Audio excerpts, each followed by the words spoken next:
What's good, Guardians? I've been playing with a Strand Titan build that is focused on pure ability regen. I used this build in the Defiant Battlegrounds playlist and the Root of Nightmare raid because I wanted to make sure it could handle some higher level content with ease, and it did. It also allowed for some up close and personal gameplay where you can really just go berserk.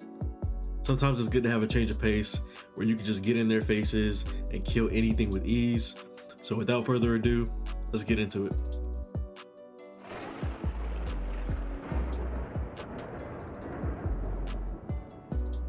When I'm on my Titan, I'm looking for one thing: mayhem.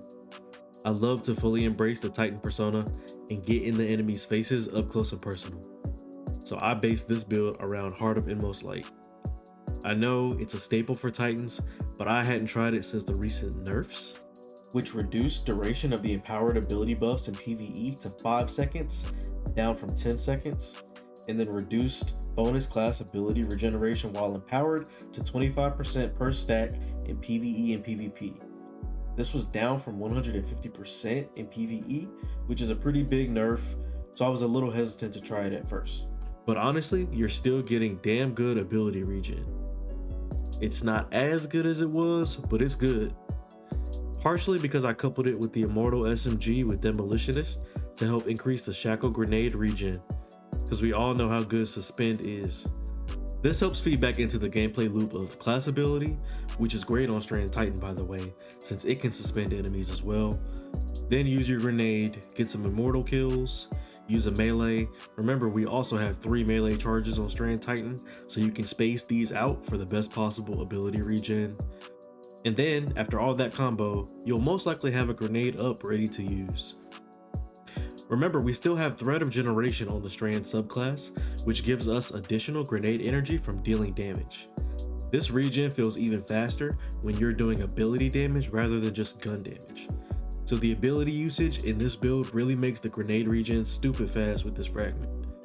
The gameplay loop overall is refreshing and allows for constant action, which allows you to feel confident in getting up close and personal with enemies because you'll pretty much always have an ability up that's ready to finish any uncertain kills that you may come across. If for some reason you don't have an ability up ready to kill an enemy, that's where the shotgun Nessa's Oblation comes in handy.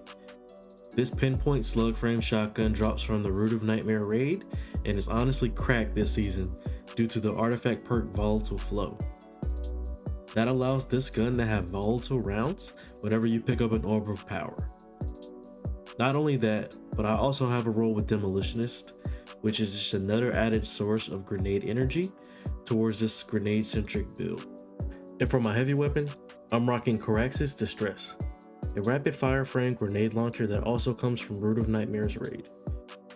This grenade launcher also has Demolitionist, so all 3 of my weapons are giving me grenade energy back on kills, but it also comes with the unique perk Paracausal Affinity.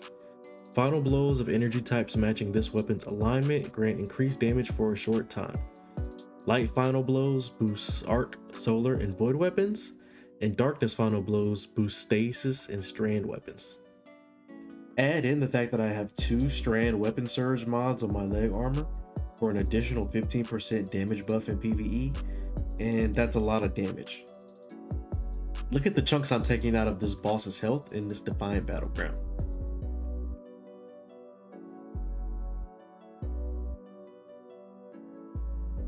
One more cool thing about these Root of Nightmare weapons is the origin trait Harmonic Residence. Equipping multiple weapons from this set grants this weapon increased reload speed and handling. It also deals increased damage versus Tormentors, Lucent Hive, and Guardians using their super.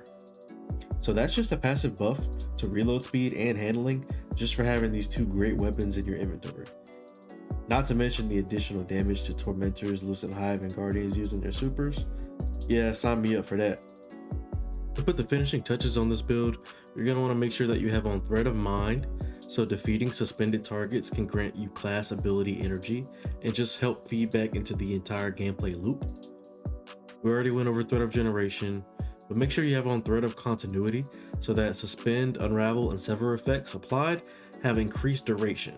Alright, so this is just going to make sure that if you suspend somebody, they stay in the air until you kill them. And finally, Thread of Warding, so picking up an Orb of Power can grant you Woven Mail. This is key to this build survivability, since you're gonna be up close and personal. You're gonna want to make sure you have that additional resilience that comes with woven mail, and honestly, you really do feel immortal. All in all, this build is not meant to be top tier Grandmaster killer, it's just plain fun. I love the synergy that comes with the Root of Nightmare raid weapons, and I've always loved leaning into Demolitionist for optimal grenade recharge times. If you're looking for a build that will let you just get on the game, not think about anything, and just go berserk, this is for you. As always, thanks for watching. Peace.